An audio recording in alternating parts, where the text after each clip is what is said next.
3 مہینے تک ان مشکلات کے ساتھ جب وہ لوگ علم حاصل کیے ہیں تب جا کے بڑی سہولت کے ساتھ ہم تک علم پہنچا ہے۔ امام بخاری اور امام مسلم رحمۃ اللہ علیہ کے استاذ ہیں، ان کا نام ہے امام عبید بن یعیش رحمۃ اللہ علیہ، 229 ہجری کی ان کی وفات ہے۔ عبید بن یعیش رحمۃ اللہ علیہ یہ امام بخاری امام مسلم کے بھی استاذ ہیں۔ کیا فرماتے ہیں؟ اقمت 30 سنة ما اکلت بیدی باللیل کانت اختی تلقمنی وانا اکتب، میں نے 30 سال ایسی گزارے ہیں کہ رات کے وقت میرے کو کھانا خود سے کھانا نصیب نہیں ہوتا تھا، میری بہن کھانا لا کے مجھے کھلا کے چلی جاتی اور میں اپنے لکھنے میں مصروف رہتا تھا۔ کتنے سال؟ 3 سال، 30 سال تک، 30 سال تک رات کا کھانا خود کو کھانے کا یاد بھی نہیں ہے، شوق بھی نہیں ہے، ویسا موقع بھی نہیں ہے، اپنے لکھنے پڑھنے میں مصروف ہیں، بہن آتی کھلا کے چلی جاتی اور بعض مرتبہ پتہ بھی نہیں چلتا کہ کھلا کے چلی بھی گئی ہے، اپنے لکھنے میں مصروف ہیں۔ 30 سال کوئی معمولی زندگی ہوتی ہے۔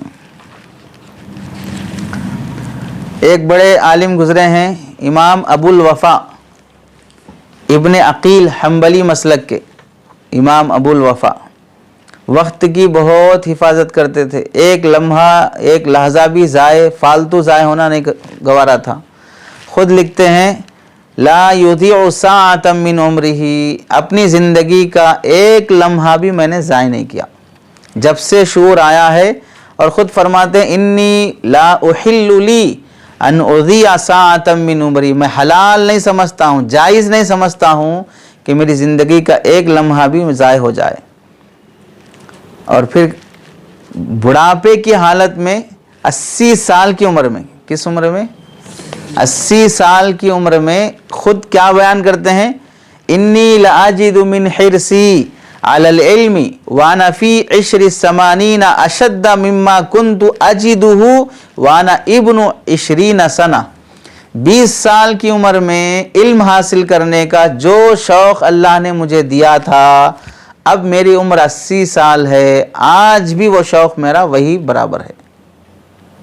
20 سال کی عمر میں پڑھنے کا جو شوق تھا، 80 سال کی عمر میں بھی پڑھنے کا وہی شوق ہے۔ اب بوڑھے ہو گئے، اب کیا پڑھنا، اب پڑھ کے بھی کیا کرنا۔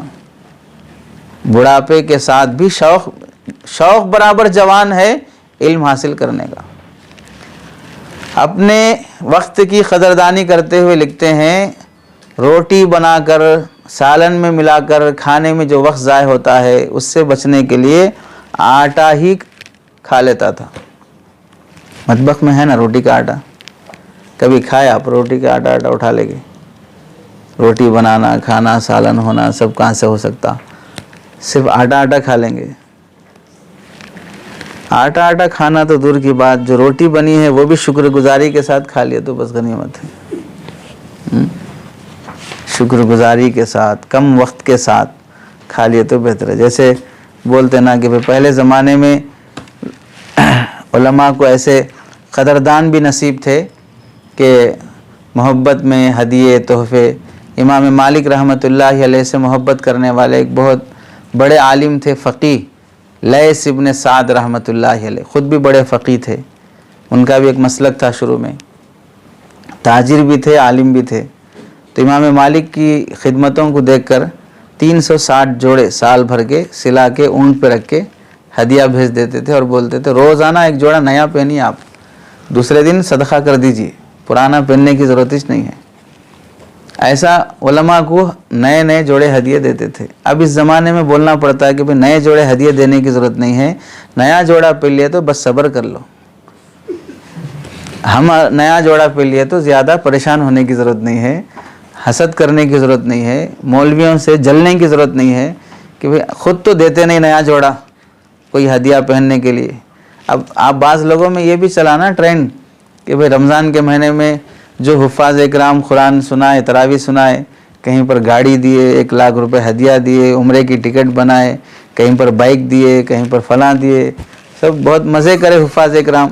لیکن اس سے زیادہ تعجب اور توجہ کرنے کی بات جو ہے وہ یہ ہے کہ مہینے میں 27 دن میں 20 دن میں جو حافظ قرآن سنا کے جا رہا، اس کو عمرے کی ٹکٹ ہے، اس کو بائک ہے، اس کو کار دے رہے ہیں. بیچارہ جو امام 12 مہینے سے 5 وقت کی نماز پڑھا رہا ہے، اس کے بارے میں کوئی نیوز آئیش نہیں ہے کہ اس کو بھی کوئی گاڑی دیا، اس کو بھی کوئی بائک دیا، کوئی عمرے کی ٹکٹ دیا، کوئی لاکھ روپے دیا. 1 مہینے میں سنا کے جانے والے کا اتنا اکرام ہے، 12 مہینے سے بیچارہ جو پڑا ہوا ہے اس کے لیے کوئی اکرام ہی نہیں ہے، بلکہ الٹے ناقدری کی جا رہی ہے اس کی. تو لیث ابن سعد رحمۃ اللہ علیہ اکرام اور احترام میں پورے سال کے کپڑے ہدیے بھیج دیتے تھے.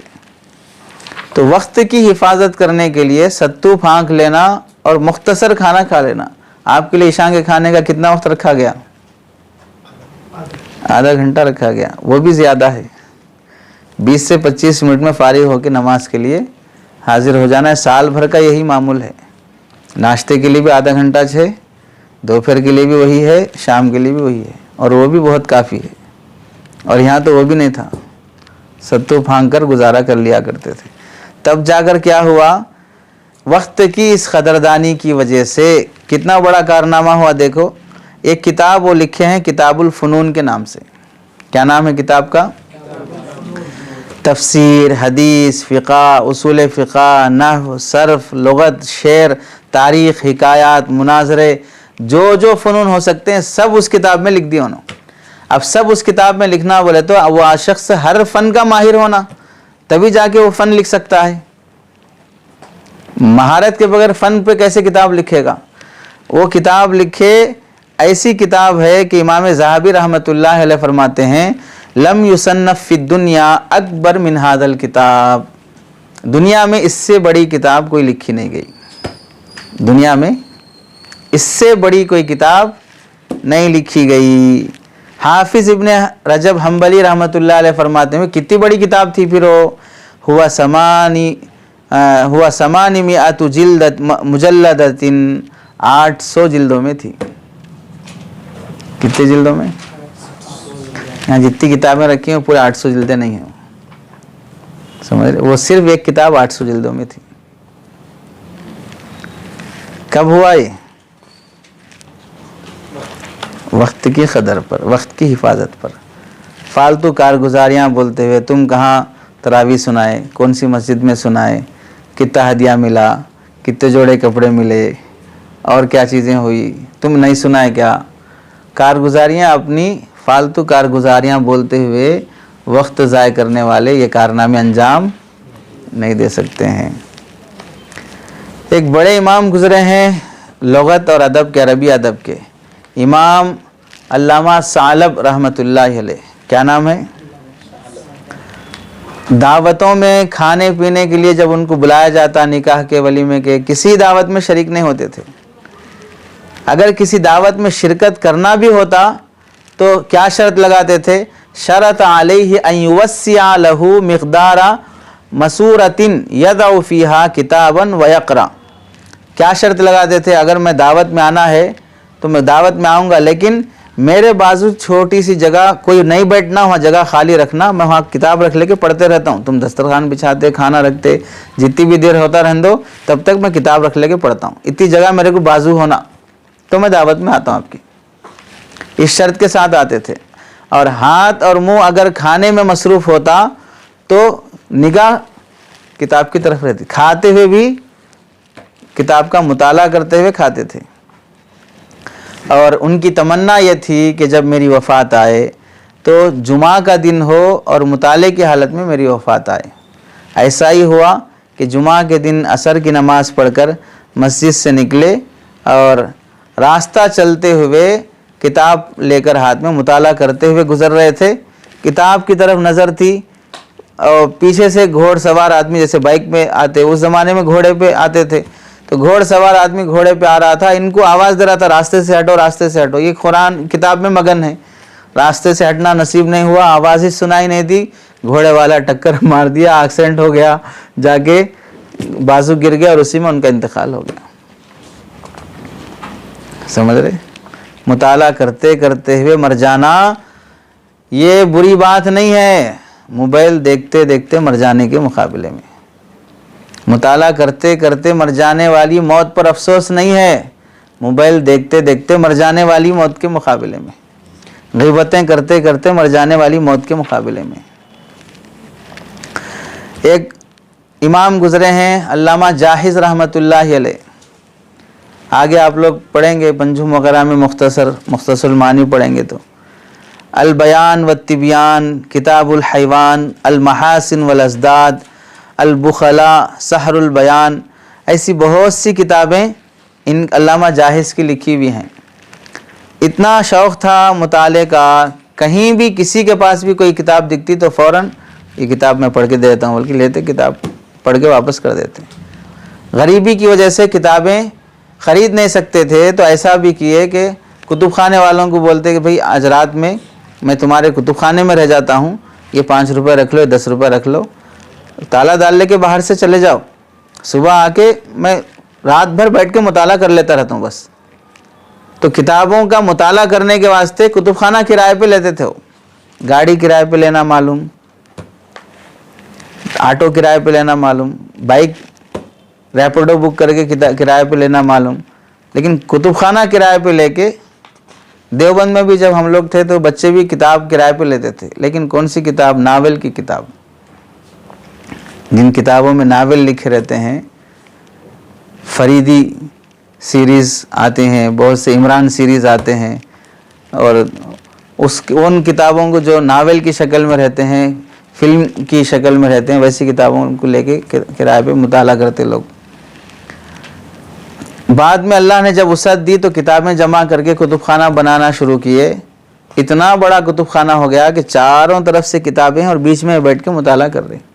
ایک دن ایک صاحب بولے اتنی کتابیں ہیں کب تم کتابوں کے نیچے دب کے مر جاتے نہیں معلوم۔ اتفاق ایسا ہی ہوا کہ مطالعہ کرتے ہوئے کوئی سی کتاب کی تلاش تھی، وہ کتاب ڈھونڈتے ڈھونڈتے بیچ میں ملی، وہ کتاب نکالنے واسطے جب نکالے اوپر کی ساری کتابیں گر گئی اور اسی میں دب کے انتقال ہو گئے۔ کتابوں کے نیچے دب کے انتقال ہونا بولے تو جیسے گھر گر گیا، گھر کی چھت میں دب کے مر گئے، تو چھت کتنی وزن ہونا تب جا کے انسان دب کے مرتا، تو کتابیں کتنی وزن ہونا جو ان پر گرنے کی وجہ سے وہ دب کے مر گئے۔ تو مطالعے کا یہ شوق تھا کہ موت ان کی آخری لمحہ بھی ان کا کتابوں کے شوق میں، کتابوں کے مطالعے میں گزرتا تھا۔ اور ایسے ہی ایک مشہور امام گزرے ہیں محدث ابن المقری رحمہ اللہ، ان کے بارے میں لکھا ہے کہ علم حاصل کرنے کے واسطے 50 شہروں کا سفر کیے۔ کتنے شہر؟ اس زمانے میں مستقل مدرسے بنے ہوئے نہیں تھے، جہاں جہاں محدث بیٹھے، جہاں جہاں علماء بیٹھے وہاں گئے، ان سے پڑھ کے آ گئے، وہی مدرسہ ہوتا تھا۔ 50 شہروں کا سفر کر کے علم حاصل کیے۔ خود لکھتے ہیں کہ میں نے 4 مرتبہ مشرق سے مغرب کا سفر کیا۔ کہاں سے؟ مشرق سے مغرب کا سفر 4 مرتبہ کیے۔ کشمیر سے کنیا کماری تک ہندوستان کا کنارہ ہے، 4 مرتبہ ادھر سے ادھر آنا جانا بہت بھاری چیز ہوتی ہے۔ وہ مشرق سے مغرب کا سفر 4 مرتبہ کیے۔ 10 مرتبہ بیت المقدس گیا علم حاصل کرنے کے واسطے، چونکہ وہاں علماء تھے اس زمانے میں۔ 4 مرتبہ حج کا سفر کیا، چونکہ حج کے موسم میں علماء ملتے تھے، ان سے علم حاصل کیا جاتا۔ 25 مہینے میں مکہ مکرمہ میں ٹھہرا رہا علم حاصل کرنے کے لیے، آنے والے علماء سے علم سیکھوں، سمجھ رہے؟ اور ایک مرتبہ ایک نسخہ، مثال کے طور پہ دیکھو کہ ہدایہ ہے یا کوئی اور کتاب ہے، علم الصیغہ ہے، الگ 3-4 نسخے ہیں اس کے، الگ الگ طرح کی ٹائپنگ ہے، تو ایک نسخہ حاصل کرنے کے واسطے جو صحیح انداز میں لکھا گیا تھا، میں 840 میل کا سفر کیا۔ کتنے؟ یہ کتاب ہے لیکن اس سے بہتر والا نسخہ فلاں جگہ پر ملتا ہے، وہ نسخہ حاصل کرنے کے لیے 840 میل کا سفر کر کے گئے۔ غریبی کی وجہ سے رات میں مطالعہ کرنے کے لیے چراغ کی سہولت نہیں ہوتی تھی، تو اس زمانے میں راستوں پر، محلوں میں بادشاہ اور حکمرانوں کی طرف سے دربان متعین رہتے تھے کہ اوپر لکڑی بنا کر، لکڑی کے اوپر کینڈل کی شکل میں چراغ بنا کے وہ لے کے راستوں میں گھومتے رہنا, کوئی چور کوئی ڈاکو نہیں آتا, لوگوں کی حفاظت رہنا بول کے. تو وہ لوگ جو راستوں کی حفاظت کے لیے, محلوں کی حفاظت کے لیے رہتے تھے, ان کے چراغ کی روشنی میں کتاب لے کے پڑھتے رہتے تھے. اب وہ دربان کبھی ادھر جاتا کبھی ادھر جاتا, وہ انہوں بھی اس کے ساتھ ادھر جاتے ادھر آتے, لیکن اپنے کتاب کے مطالعے میں رہتے.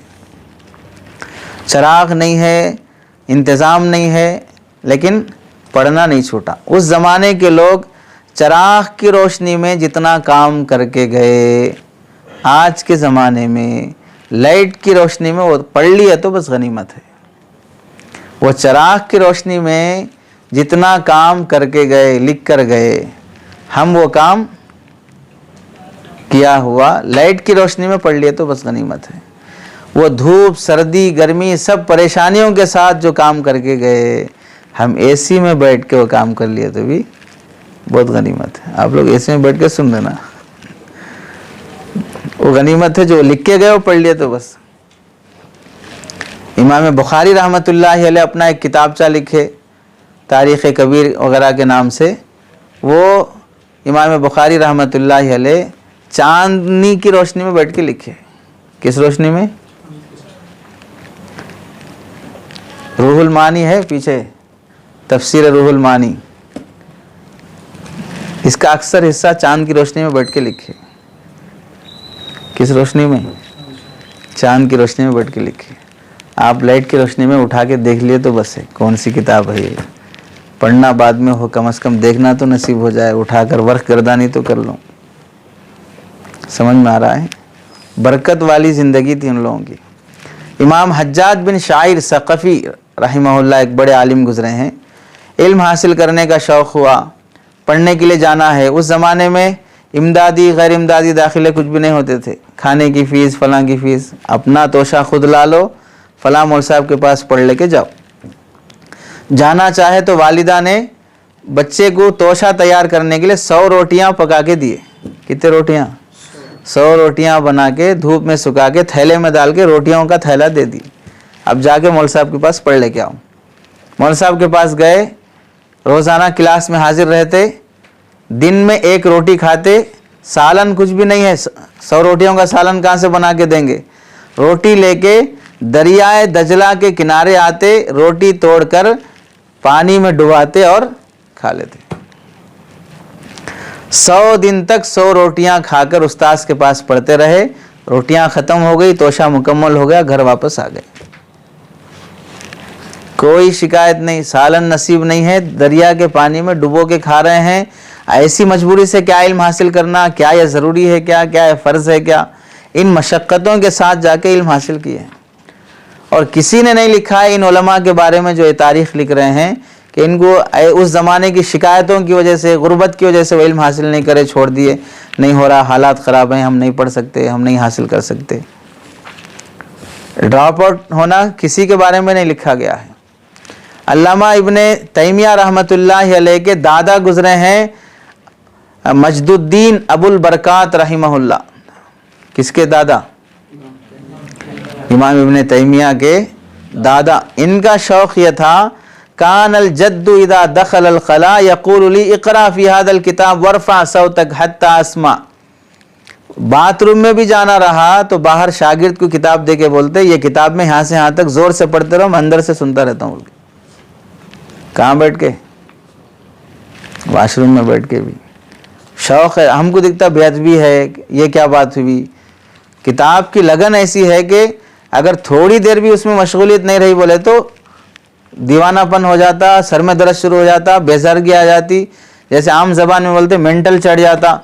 آدمی کو ویسی دیوانگی ہے کتاب سے, تو اس واسطے ہر وقت کتاب میں لگنا یہ شدت حرص کو بتاتا ہے کیسا ان کا شوق تھا.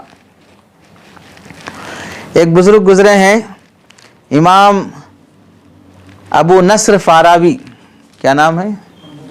ابو نصر فارابی. ان کے حالات کے بارے میں لکھا ہے کہ انہوں نے ارسطو کی ایک کتاب, ارسطو دنیا کا ایک بہت بڑا فلسفی گزرا ہے, ارسطو کے بارے میں لکھا ہے کہ اس کی کتاب, ارسطو کی کتاب ہے کتاب النفس. کتاب کا نام کیا ہے؟ کتاب النفس کا انہوں نے 200 مرتبہ مطالعہ کیا. کتنی مرتبہ؟ نوجوان پاگلوں کو جب دیوانگی سوار ہوتی ہے, کوئی فلم ہٹ ہو جاتا ہے، پسند آ جاتا ہے، تو بعض نوجوان 10 مرتبہ ایک ہی فلم دیکھتے رہتے۔ امام حضرت مفتی تقی عثمانی صاحب دامت برکاتہم نے لکھا کسی فلم کے بارے میں کوئی نوجوان 36 مرتبہ دیکھ کر ویسی ایکٹنگ کرنے کی چکر میں کسی کی جان لے لیا۔ تو گناہ کے مواقع 10 بار کرتے، شراب 10 بار 100 بار پیتے رہتے پینے والے، سگریٹ ہر روز پیتے رہتے۔ تو شوق کتاب کا ہوا تو 200 مرتبہ کتاب کا مطالعہ کر رہے ہیں۔ اور ایسے ہی ارسطو کی کتاب ہے السماع الطبیعی، 40 مرتبہ اس کا مطالعہ کیے۔ کتنی مرتبہ؟ 40 مرتبہ۔ اور ایک فقہ شافعی کی کتاب ہے العباب فی فقہ الشافعیہ، کتاب کا نام ہے العباب فی فقہ الشافعیہ، یہ قاضی شہاب الدین باغونی رحمہ اللہ گزرے ہیں، ان کی یہ کتاب ہے۔ اس کتاب کو علامہ مرتضی حسن زبیدی انہوں نے لکھا ہے کہ امام عبد القدیم ابن حسین نے اس کتاب کا 800 مرتبہ مطالعہ کیا۔ کتنی مرتبہ؟ العباب فی فقہ الشافعیہ کا مطالعہ امام عبد القدیم ابن حسین نے 800 مرتبہ مطالعہ کیا ہے۔ ایسے دسیوں کتابوں کے بارے میں لکھا ہے۔ امام بخاری رحمۃ اللہ علیہ کے صحیح بخاری ہے، امام قطانی رحمۃ اللہ علیہ نے لکھا ہے کہ ابو عبداللہ محمد التاووی رحمہ اللہ نے 40 مرتبہ بخاری شریف کا مطالعہ کیا۔ رمضان میں جس طرح قرآن شریف ختم کرنے کا معمول رہتا تھا، ایسے رمضان میں قرآن ختم کرتے کرتے بخاری شریف بھی ختم کرتے تھے۔ رمضان میں تراویح میں آپ لوگ قرآن ختم کیا نا، تو تراویح میں قرآن ختم کرتے، دن میں بخاری ختم کرتے۔ وہ محبت تھی، قرآن سے محبت ہے قرآن ختم کر رہے، حدیث سے محبت ہے تو بخاری ختم کر رہے۔ ایسے دسیوں کتابوں کے بارے میں لکھا ہے کہ دسیوں کتابوں کا مطالعے کا یہ شوق تھا ان لوگوں کا۔ اور ایک بہت اہم واقعہ دیکھیے، امام کسائی رحمۃ اللہ علیہ گزرے ہیں، یہ نحو کے بڑے امام ہیں۔ کیا نام ہے؟ امام کسائی۔ بڑی عمر میں علم حاصل کرنا شروع کیے۔ کیسے بڑی عمر میں علم حاصل کرنا شروع کیے؟ اس کی وجہ یہ ہے کہ ایک بار ایسا ہوا کہ امام کسائی رحمۃ اللہ علیہ ساتھیوں کی مجلس لگی ہوئی تھی، محفل لگی ہوئی تھی، باہر سے دوڑتے ہوئے تیز چلتے ہوئے آئے۔ شرکت مجلس میں آنے کے بعد ہانپ رہے تھے، سانس پھول رہی تھی، تو عربی میں وہ اپنی سانس پھولنے اور تھکنے کی حالت کو بیان کرتے ہوئے بولے قد عییت۔ کیا بولے؟ عییت، پہلے یہاں پہ تشدید کے ساتھ عییت، میں بہت زیادہ تھک گیا ہوں۔ حالانکہ عربی گرامر کے حساب سے میں تھک گیا ہوں کو بولنے کے لیے آتا ہے قد عییت، یا بالتخفیف، تشدید نہیں، قد عییت۔ یہ کیا بولے؟ قد عییت۔ تو جو ساتھی تھے وہ لوگ تانا دینے لگے، یہ کیسی عربی ہے، یہ کون سا جملہ ہے، آپ کو صرف بھی نہیں آتی ہے، یہ کون سے باب سے آتا، کون سے فعل سے آتا، قد عییت کی جگہ قد عییت بول رہے ہیں آپ۔ تو ساتھی جب تانا دینے لگے کہ آپ کو نحو نہیں آتا، صرف نہیں آتا، اتنی عمر ہو گئی، تو اس بڑھاپے کی عمر میں وہ نحو کا علم حاصل کرنا شروع کیے۔ ایسا نحو حاصل کیے کہ بعد میں چل کے فن نحو کے امام کون بن گئے؟ امام کسائی۔ کس عمر میں؟ علم حاصل کرنا بھی شروع کیے بڑی عمر میں، اور حاصل بھی کیے تو ایسے کہ اسی عمر میں کیا بن گئے؟ فن نحو کے امام بن گئے۔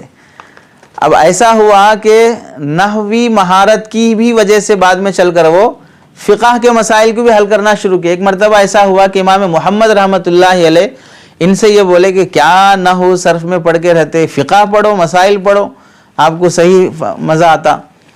تو امام کسائی فرمائے من احکم علما فذلک یہدیہ الی سائر العلوم، ایک علم میں اگر آدمی پختہ ہو گیا، کمال حاصل کر لیا، بعد میں وہ علم اس کو دوسرے فنون میں بھی کافی ہو جاتا، راستہ مل جاتا اس کو۔ میں نحو کا امام بن گیا، فقہ بھی میرے کو نحو کی برکت سے آ جاتی، کون سا مسئلہ پوچھنا ہے پوچھو بول کے امام محمد کو بولے۔ امام محمد کون ہے؟ فقہ کے بڑے امام ہیں نا، حنفی مسلک کے بیرسٹر۔ تو امام محمد رحمۃ اللہ علیہ پوچھے اچھا بتاؤ، نماز میں اگر غلطی ہو گئی، واجب چھوٹ گیا، سجدہ سہو واجب ہوتا، ٹھیک ہے؟ جب سجدہ سہو واجب ہوگا تو وہ سجدے سہو کر لیا نماز میں، سجدے سہو کر لینے کے بعد پھر اس سے کوئی ایسی غلطی ہو گئی کہ پھر سجدے سہو واجب ہوا سلام پھیرنے سے پہلے، تو اب دوبارہ سجدے سہو کرنا نہیں کرنا وہ شخص، سمجھ میں آیا؟ واجب چھوڑ گیا، سجدے سہو واجب ہوا، تو اب سجدے سہو کر لیا سلام پھیرنے سے پہلے، اب سجدے سہو کر کے کیا کرتے؟ پھر بیٹھ کے اتحیات وغیرہ پڑھ کے پھر سلام پھیرتے۔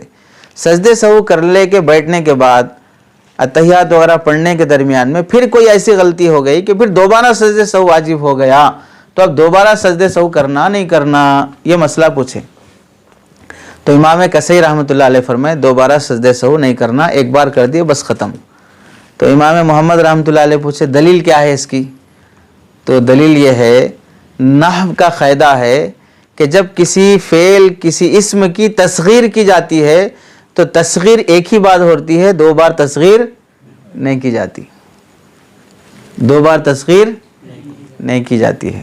طفلن کی تصغیر ہے طفیلن، طفیلن تصغیر ہو گئی، پھر اس کی تصغیر نہیں کی جاتی ہے، اور تصغیر یہ اسم کا عیب ہے، ایسے ہی سجدے سہو یہ نماز کا عیب ہے، عیب ایک ہی بار پیدا ہوتا ہے، دو دو بار پیدا نہیں ہوتا۔ مسئلہ کس سے حل کرے؟ نحو کے قاعدے سے حل کرے۔ کیا لکھا؟ من باب ان المصغر لا یصغر، تصغیر کی پھر تصغیر نہیں کی جاتی ہے۔ فتعجب من فتنتہ، تو امام محمد کو بہت تعجب ہوا ان کی ذہانت سے، نحو کے قاعدے سے کون سا مسئلہ حل کرے؟ فقہ کا قاعدہ حل کرے۔ سمجھ میں آ رہی بات؟ تو اپنے اندر بھی شوق ہونا چاہیے علم میں کمال حاصل کرنے کا، علم کے جذبے کا، کسی بھی فن میں ماہر بننے کا۔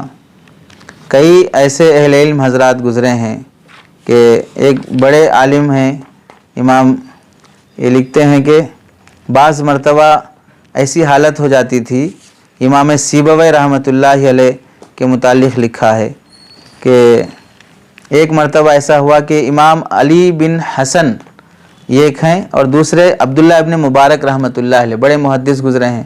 سردی کے موسم میں ایسا ہوا کہ بہت سخت سردی تھی، مسجد میں نماز پڑھ کے نکلے، دروازے کے پاس مسجد کے گیٹ کے پاس عبداللہ ابن مبارک رحمۃ اللہ علیہ مل گئے، اور یہ امام علی بن حسن یہ دونوں مل کر وہاں پر ایک حدیث کا ذکر چھڑ گیا، یہ حدیث کیا ہے، اس کی سند کیا ہے، اس کا مطلب کیا ہے۔ دونوں آپس میں بحث کر رہے ہیں، سخت سردی کی رات میں مسجد کے گیٹ کے پاس کھڑے ہو کر اتنی دیر حدیث پہ گفتگو ہوتی رہی کہ فجر کی اذان ہو گئی، محسوس بھی نہیں ہوا۔ کتنی دیر کھڑے؟ عشاء کی نماز پڑھ کے نکلے، گیٹ کے پاس بات کرنا شروع کیے، کس بارے میں؟ حدیث کے بارے میں۔ کب تک؟ فجر کی اذان تک۔ سبق نہیں سنائے، مول صاحب آدھا گھنٹہ کھڑا کر دیے، بہت بڑا ظلم کر دیے۔ اور یہاں عشاء کی نماز سے لے کے کب تک کھڑے؟ فجر تک کھڑے ہوئے ہیں، اور اسی علم کے بحث میں لگے ہوئے ہیں۔ ہم کو کھڑ کے یاد کرنا بہت مشکل ہو جاتا، کھڑا کر دینے کو ہی سمجھ جاتے ہیں کہ وہ یاد کرنے کا بدل ہے، اب یاد کرنے کی ضرورت نہیں ہے، کھڑے ہو گئے تو بس کافی ہے۔ اب دوبارہ نہیں پوچھنا استاذ کہیں کو یاد نہیں کرے بول کے، نہیں یاد نہیں کرے بول کے آپ سزا دے دیے نا، ہو گیا، بس ابھی کہیں کو پوچھ رہے بولے، ایسا رہتا ہوں۔ علامہ ابن سیرین رحمۃ اللہ علیہ بہت بڑے تابعی ہیں، ان کی بہن ہے حفصہ بنت سیرین، یہ بڑی قاریہ تھیں، 12 سال کی عمر میں حافظہ، قاریہ، قرات 17 پورے کی عالمہ بن چکی تھی۔ بڑے بڑے علماء کو بھی قرات کا کوئی مسئلہ سمجھ میں نہیں آیا تو 12 سال کی بچی سے آگے پوچھ رہے یہ آیت کیسا پڑھنا بول کے۔ وہ فرماتی ہیں یا معاشر الشباب، اے نوجوانوں، خذو من انفسکم، اپنے آپ کو بناؤ، وانتم شباب، آج تم جوان ہو، فإنی ما رأیت العمل الا فی الشباب، سنو جو کام بھی ہوتا ہے وہ جوانی میں ہوتا ہے، کام آدمی جوانی میں ہی کرتا ہے، علم کا حصول بھی آدمی اسی عمر میں کر سکتا ہے۔ بڑھاپے کی عمر میں بیماریاں اسے فرض نماز صحیح سلیقے سے پڑھنے کی توفیق نہیں ہوگی، اس زمانے میں علم کا حصول کا آدمی سہولت سے کر لے گا۔